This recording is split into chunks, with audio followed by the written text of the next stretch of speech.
Part 1 हमने पढ़ लिया था, अब ये पार्ट 2 है। पार्ट 1 में एल्गी का इंट्रोडक्शन हो गया था, ठीक है। तो अभी सेक्सुअल रिप्रोडक्शन पढ़ेंगे। एल्गी में सेक्सुअल रिप्रोडक्शन कैसे होता है। तो उसका 3 मेथड है, आइसोगैमी, एनाइसोगैमी और ऊगैमी, ठीक है। आइसोगैमी में क्या होता है पहले ये देखना है। तो देखो, आइसोगैमी में क्या होगा कि मेल और फीमेल गैमेट, ठीक है ना, एकदम दोनों का साइज सेम होगा, दोनों का साइज एक होगा। या तो ये मोटाइल हो सकते हैं या तो नॉन मोटाइल हो सकते हैं, कुछ भी हो सकता है, पर दोनों का साइज एक होगा, ठीक है। सिमिलर साइज या फिर बोल सकते हैं सेम साइज। और एनाइसोगैमी में क्या होगा कि दोनों गैमेट का साइज छोटा और बड़ा होगा। जनरली बोल रहा हूँ, जनरली क्या होगा कि मेल गैमेट जो है वो छोटा होगा और फीमेल गैमेट बड़ा होगा। यह है एनाइसोगैमी, ठीक है।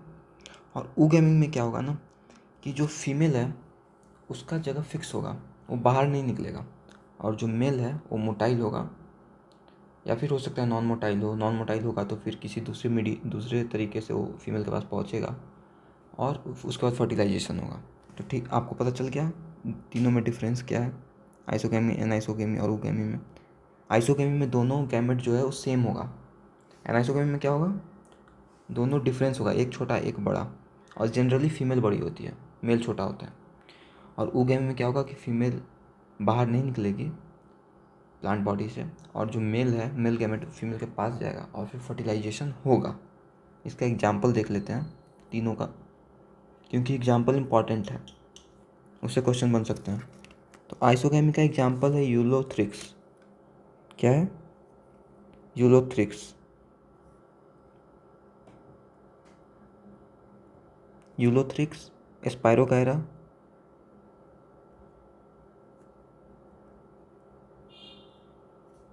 Cladophora, Ectocarpus. ये सब एग्जाम्पल नीट के लिए इम्पोर्टेंट है। और फिर होगा क्लेमाइडोमोनाज,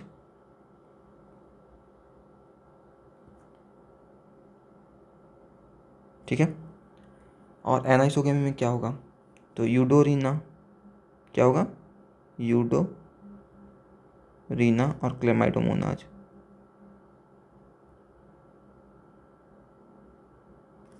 और ऊगैमी किस में होगा, सार्गेसम, वॉलवॉक्स, फ्यूकस,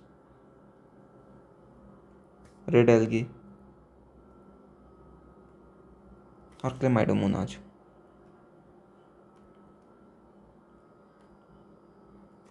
एक चीज़ हमने कॉमन देखा कि तीनों में क्लेमाइडोमोनाज आ रहा है। मतलब कि अगर हमें किसी एक ऑर्गेनिज्म में या किसी एक स्पीसीज में तीनों टाइप ऑफ या तीनों मोड ऑफ रिप्रोडक्शन देखना हो, तो हम क्लेमाइडोमोनाज का स्टडी करेंगे तो हमें तीनों रिप्रोडक्शन उसमें मिल जाएगा, ठीक है ना। तो क्लेमाइडोमोनाज इंपॉर्टेंट है, ठीक है। अब बात करेंगे, अगर बात करें सेक्सुअल ऑर्गन का, तो वो होगा यूनिसेलुलर। क्या होगा, unicellular non jacketed sex organ होगा। मेल सेक्स ऑर्गन को बोलेंगे एंथ्रीडियम और फीमेल को बोलेंगे ऊगोनियम। पर इसका एक एक्सेप्शन है, कारा। कारा जो है वो मल्टी सेलुलर है, उसका सेक्स ऑर्गन मल्टी सेलुलर है और जैकेटेड है। तो ये जो एक्सेप्शन है ये इम्पॉर्टेंट है, इसको याद करेंगे, ये नीट के पॉइंट ऑफ व्यू से इम्पॉर्टेंट है, ठीक है। अब हम देखेंगे, देखो इसमें क्या होगा, जो मेल सेक्स ऑर्गन है और फीमेल सेक्स ऑर्गन है, male sex organ male gamete बनाएगा और फीमेल गैमेट, ठीक है। और जब दोनों का फ्यूजन होगा तो जाइगोट का फॉर्मेशन होगा। किसका फॉर्मेशन होगा, जाइगोट का। और जाइगोट में फिर मियोसिस होगा और हैप्लॉइड बॉडी बनेगा।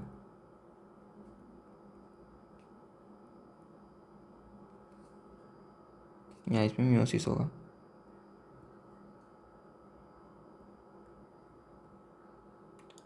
तो ये जो लाइफ साइकिल है ना, इसको बोलेंगे हैप्लॉन्टिक लाइफ साइकिल, क्योंकि इसमें सारा सेल है जो इन्वॉल्व है वो सारे हैप्लॉइड है। ठीक है, देखो इसमें क्या देखना है। जो सेक्सुअल ऑर्गन है वो यूनिसेलुलर और नॉन जैकेटेड होगा। मेल सेक्स ऑर्गन को एंथ्रीडियम बोलेंगे, फीमेल को ओगोनियम बोलेंगे। पर जो एक्सेप्शन है कारा multi cellular jacketed sex organ होगा। ठीक है, यहाँ तक क्लियर है। अब पढ़ेंगे वेजिटेटिव रिप्रोडक्शन। जो वेजिटेटिव रिप्रोडक्शन है वो दो तरह से होता है, एक होता है बाइनरी फिजन और एक होता है फ्रेगमेंटेशन। बाइनरी फिजन जो है वो यूनिसेलुलर फॉर्म के लिए होगा। जो यूनिसेलुलर फॉर्म है ना इसका, उसमें होगा।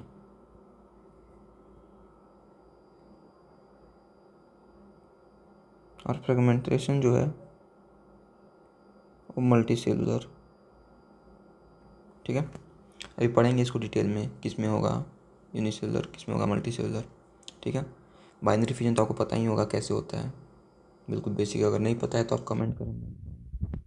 उसके बाद फिर देखेंगे एसेक्सुअल रिप्रोडक्शन। एसेक्सुअल रिप्रोडक्शन होगा स्पोर्स से, बाय स्पोर्स। और स्पोर्स बनेंगे कितने तरह के 4 तरह के स्पोर्स बनेंगे। ऐसे तो जनरली 3 हैं, पर एक और है जो मैं बताऊंगा। पहला होगा एप्लेनोस्पोर, दूसरा जूस्पोर और तीसरा हिप्नोस्पोर। देखो जो एप्लेनोस्पोर है ना, ये यहाँ पे मान लो आप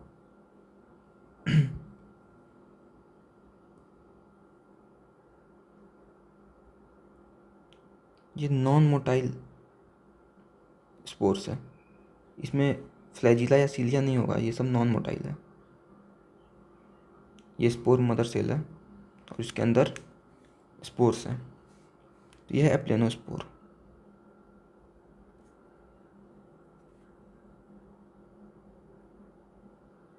उसके बाद एक और आता है जूस्पोर। उसमें क्या है कि मोटाइल मेल गैमेट होगा, मेल नहीं मोटाइल स्पोर्स होगा, सॉरी गैमेट नहीं।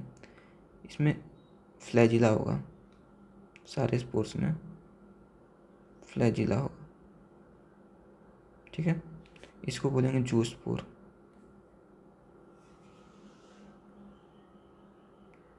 अब एक बनेगा हिप्नोस्पोर।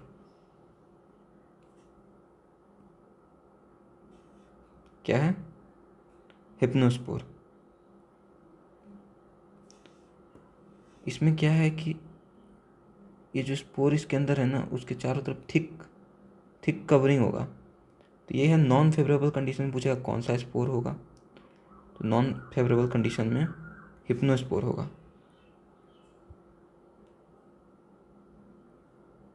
हिप्नोस्पोर स्पेलिंग अच्छे से आप लोगों को पता नहीं चल रहा होगा, फिर से लिख देता हूँ।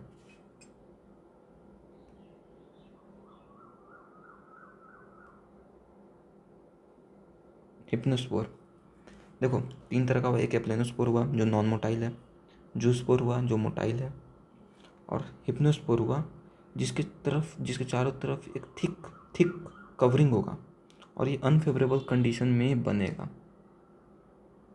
Unfavourable condition. फिर एक होता है एकाइनेट्स, 4th वन। ये क्या है ना, इसमें क्या होगा कि जो स्पोर मदर सेल है वही स्पोर में कन्वर्ट हो जाएगा और उसके चारों तरफ थिकनिंग हो जाएगा,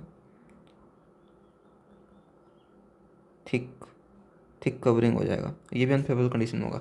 हिप्नोस्पोर और एकाइनेट में एक डिफरेंस है।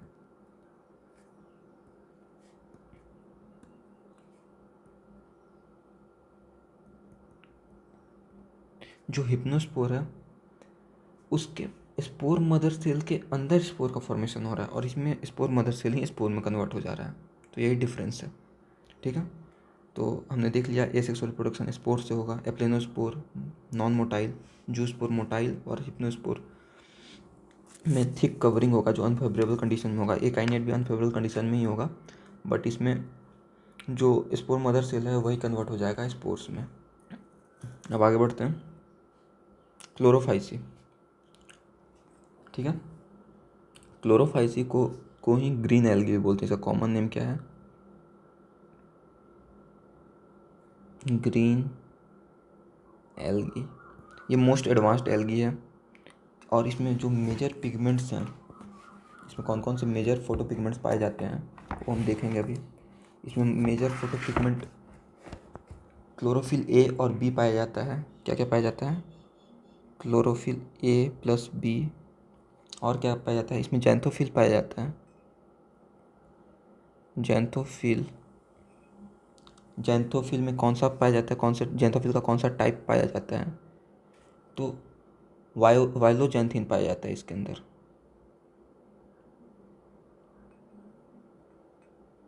वाइलोजैंथिन और बीटा कैरोटीन पाया जाता है, ठीक है ना।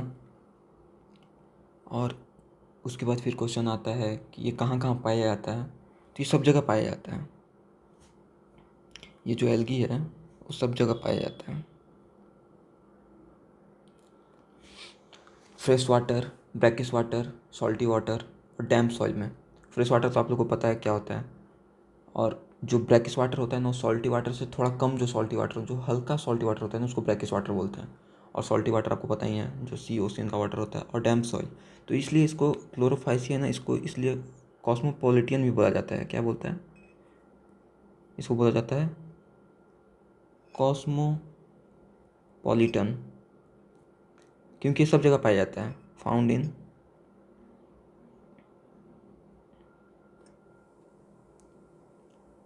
फ्रेश वाटर,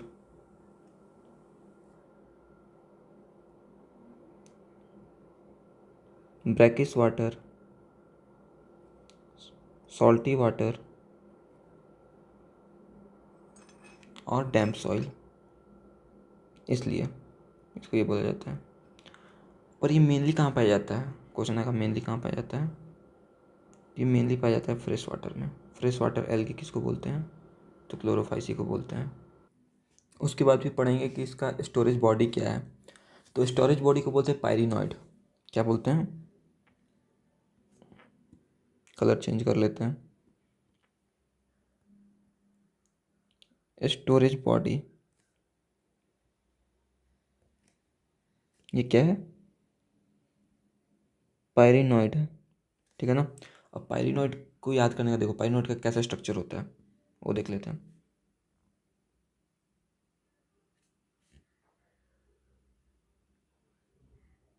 देखो, ये पैरिनॉइड है ना, उसमें क्या है कि बाहर की ओर तो स्टार्च है।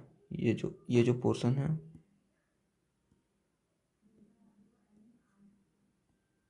बाहर की तरफ वाला जो पोर्शन है वो स्टार्च है।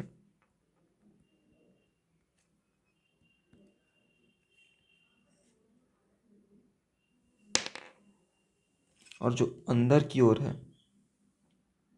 अंदर की ओर क्या है? अंदर की ओर प्रोटीन है। तो इसको हम कचौड़ी की तरह याद रख सकते हैं। जैसे कचौड़ी में बाहर की तरफ होता है जो उसका मैदा होता है, मैदा आटा जो भी होता है, अंदर की ओर जो दाल भरा हुआ होता है ना, वो प्रोटीन होता है। उस तरह हम याद कर सकते हैं। ऐसे हमें कन्फ्यूजन हो सकता है कि बाहर स्टार्च होता है अंदर प्रोटीन होता है, तो उससे हमें एकदम मतलब दिमाग में ये क्लियर रहेगा कि अंदर प्रोटीन मतलब अंदर दाल रहता है, उससे प्रोटीन रहता है और बाहर की ओर स्टार्च रहता है, ठीक है। उसके बाद फिर क्वेश्चन आएगा कि स्टोर्ड फूड क्या है। तो जो क्लोरोफाइसी है उसमें स्टोर्ड फूड होता है स्टार्च। स्टोर्ड फूड क्या क्या है? तो स्टोर्ड फूड है स्टार्च और ऑयल या फिर फैट ड्रॉपलेट। क्लियर है? हम्म एक बार रिवाइज कर लेते हैं। क्लोरोफाइसी ग्रीन एल्गी भी बोलते हैं इसको। कॉस्मोपॉलिटन है क्योंकि ये सब जगह पाया जाता है, पर मेनली फ्रेश वाटर में पाया जाता है। मेजर पिगमेंट इसमें क्लोरोफिल ए और बी पाया जाता है। जैंथोफिल में वाइलोजेंथिन पाया जाता है और बीटा कैरोटीन पाया जाता है। स्टोरेज बॉडी पाइरिनोडिक जस्ट पढ़ा, और स्टोर्ड फूड है स्टार्च, ऑयल या फिर फैट ड्रॉपलेट। अब मिटाते हैं इसको थोड़ा सा, ठीक है ना।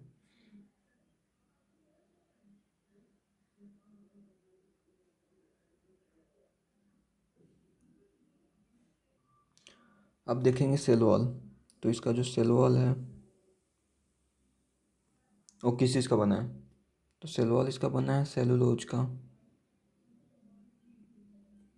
और साथ में पैक्टिन और पैक्टोज, ठीक है। अब इसमें फ्लैजिला भी होता है, 2 से 8 फ्लैजिला होते हैं जो कि ऊपर की ओर रहता है, जैसे कि ये देखो,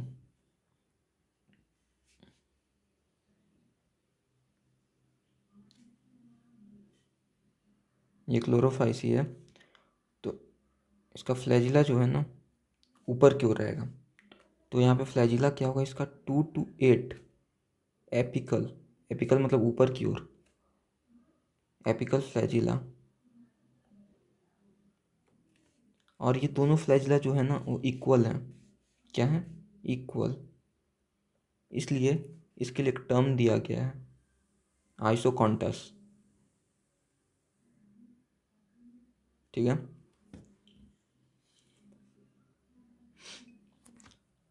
अब इसका कुछ एग्जाम्पल देख लेते हैं पहले। ये देखिए, ये इसका यूनिसेलुलर फॉर्म है, जिसमें मैं बताया था ना बाइनरी फिजन होगा। देखिए ये है क्लेमाइडोमोनाज, ये क्या है,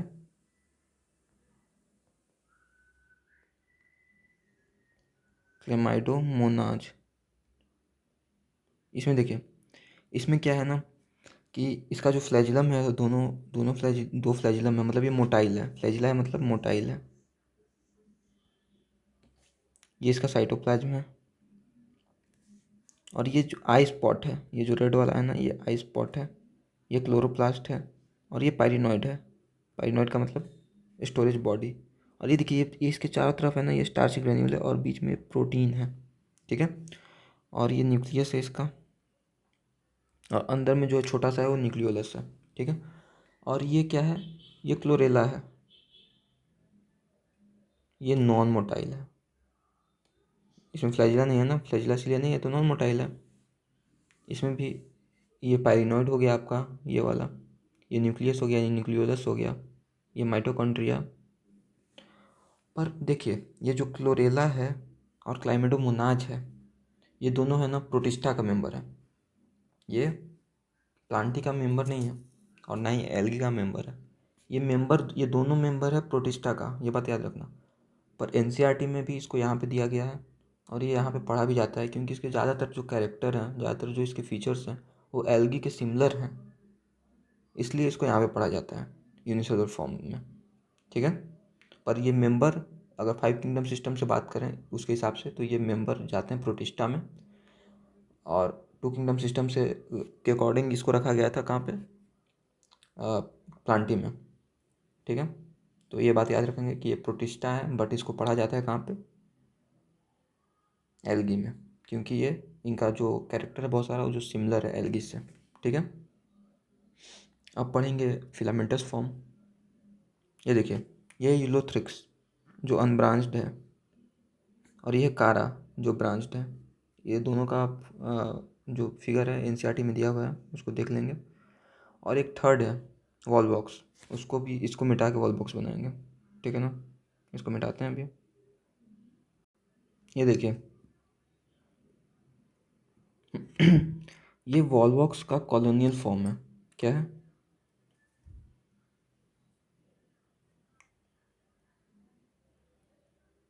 कॉलोनियल फॉर्म।